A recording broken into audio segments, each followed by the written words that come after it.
મારી મધર 28 તારીખે રાત્રે હું 10 વાગે જોઈ હતી ને એ 10 વાગ્યા પછી હું બીજે દિવસે સવારમાં કામ ઉપર જતો રહ્યો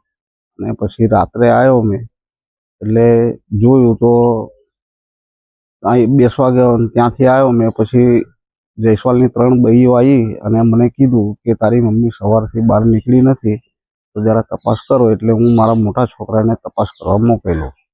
એટલે મોટો છોકરો જોયું એટલે કે કલાક કાઢી લીધા છે ને પગ કાપી નાખ્યા છે એવું મને કીધું એટલે હું અંદર જોવા બેઠો તેણે મને એવું કીધું કે કલ્લા કપાઈ ગયા એમ પછી મેં જોયું એટલે કલ્લા હતા જ નહીં અને પગ કપાઈ ગયા હતા અને પછી પોલીસને જાણ કરી એટલે પોલીસ આવી ત્યાં અને મને લઈ ગયા કે એફઆઈઆર લખાવવાની છે અને પછી સરકારી દવાખાને ડેડ બોડીને પહોંચતી કરીને હવે પીએમ કરવાની વાત કરી છે મને। તમારી શું માંગ છે? અમારી માંગ એટલી જ છે કે